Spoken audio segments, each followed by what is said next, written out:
Marburg vaayirasii yookaan vaayirasiin Itoophiyaa keessatti yeroo ammaa kana argame naannoo Jinkaatti baay'ee hamaa koviidii ol baay'ee ajjeesaa yookaan faataalii akka ta'e beektu. Yeroo darbee yeroo koviidii waa'een koviidii baay'ee haasa'amaa ture akka namoota hedduu galaafachaa tures biyyoota bakkees biyyoota keenya keessattis argineerra jechuudha bara koviidii. Amma garuu vaayirasiin Marburg jedhamu kuni koviidii caalaa baay'ee faataalii baay'ee ajjeesaadha.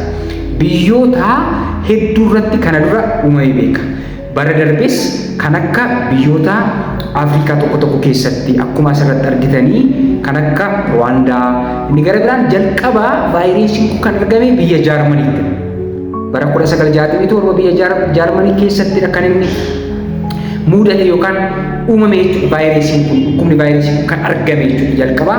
Isa booda biyyoota hedduu keessatti namoota hedduu galaafachaa tureera jechuudha. Mortality rate isaa yookaan case fatality rate isaa akkuma biyyoota asirratti argitan kana naannoo persentii 24 haga persentii 88 gahaa jechuudha.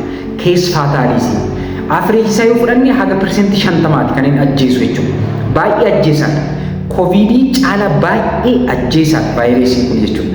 Kanaaf waa'ee vaayirasii kana maal beekuu qabnaa kan jedhu walii duukaa ilaallaa jechuudha. Inni tokkoffaa mallattoo isaa beekuu qabna. Inni gara biraan immoo akkamitti akka yaalamullee beekuutu nurra jiraata. Karaan daddarbu beekuutu nurra jiraata jechuudha. Karaan itti daddarbu kontaaktii kamiin nu darbuu danda'a jechuudha. Fiizikaal kontaaktii haa ta'u, inni gara biraan immoo meetaal yookaan immoo objektii kontaaktii haa ta'u, wal faana jiraachuu, wal faana nyaachuu, wal faana ciisuu, wal faana buluu, mana tokko keessa jiraachuu, akkasumas immoo dhangala'aa qaama keessaa bahu dhiiga dabalatee, dafqa dabalatee, inni gara biraan karaa vomiitii yookaan immoo balaqqamaas haa ta'u, inni gara biraan immoo ispermiitiinis darbuu danda'a, akkasumas immoo fincaaniin, bobbaatiin dhangala'aa qaama nama keessaa bahu darbuu danda'a. Inni gara biraan immoo uffata nama vaayirasii sana qabaateen yoo tuqnellee daddarbuu danda'a. Inni gara biraan immoo namni dhukkuba kanaan du'ellee erga du'ee yoo nama du'e sana faana kontaaktii qabaanne namoota kafanan haa ta'u, namoota reeffa sana keer godhan haa ta'u dabarsuu danda'a jechuudha erga du'ee iyyuu namni.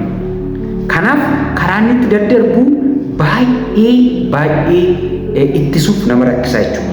Kanaaf of eeggannoo cimaa barbaada jechuudha. Even karaa qufaati yeroo qufaanu wantoonni xixiqqoo ta'an hacuufni xixiqqoon afaan keenya keessaa bahan fi yeroo haxxifannu wantoonni sunillee diroopileetiin sunillee dabarsuu danda'u jechuudha dhukkuba kana.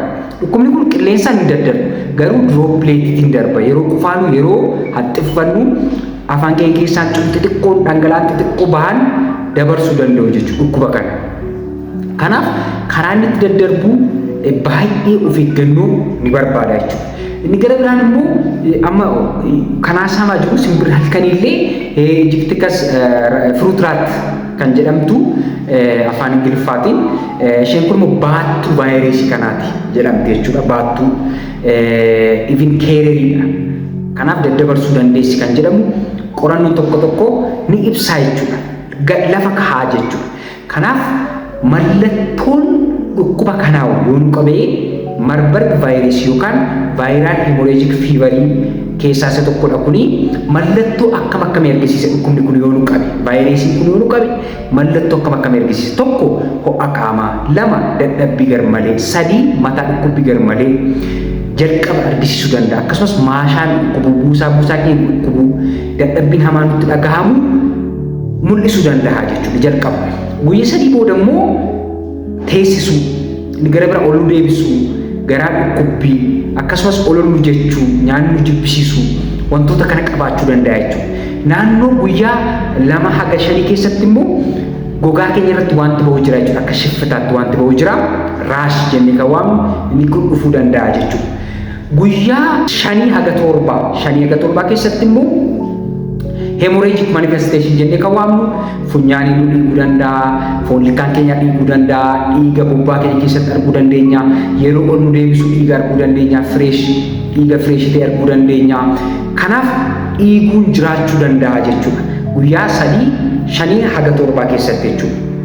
Inni gara biraan immoo guyyoota muraasa booda immoo of wallaalchisuun jiraachuu danda'a, baay'ee agreesiivii ta'uun jiraachuu danda'a. Akkasumas immoo even cidhaan dhukkubbiin cidhaan illee dhiirota irratti argamuu ni danda'a jechuudha.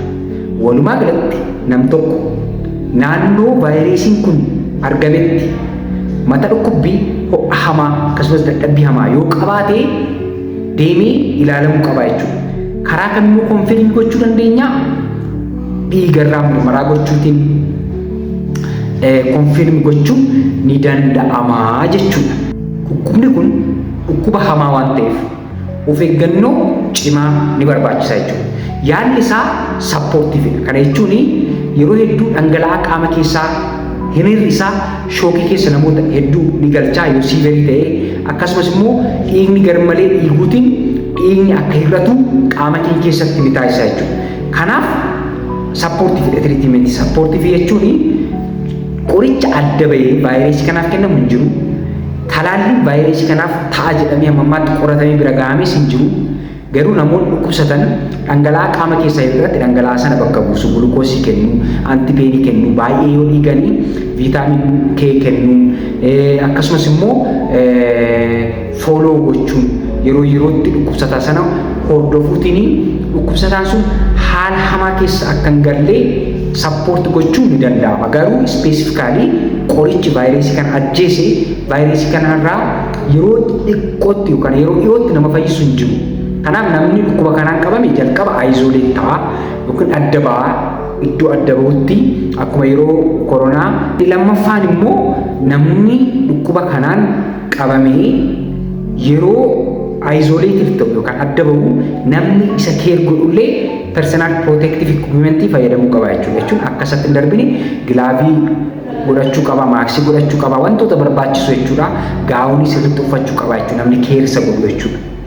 Inni gara biraan immoo even dhiirri tokko vaayirasii kanaan erga qabamee ispirmii keessa turuu danda'a.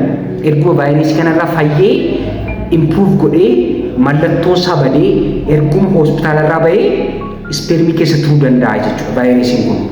Kanaaf vaayirasii kanarraa hamma bilisa ta'utti walquunnamtii saalaa gochuu hin qabu jechuudha. Kana immoo akkamittiin cheek godhama? Vaayirasii kanaaf qorannoo taasisee si'a 2 negeetiiva yoo ta'e, si'a 2 yoo bilisa ta'e walquunnamtii saalaa gochuu qaba jechuudha. Yoommoo qorannoo kana gochuu hin danda'amu ta'ee minimum hamma waggaa tokkotti yookaan ji'a 12tti kondomii fayyadamuu qaba jechuudha. Walquunnamtii saalaan dura kondomiitiin fayyadamuu qaba malee callisee yoo fayyadame vaayirasiin kun spermii keessatti argamu darbuu danda'a jechuudha. Waan dhaggeeffataniif galatoomaa. Dooktar Bashaanaatii dhukkubaa kanarraa Waaqayyo isin haa ittisu. Galatoomaa.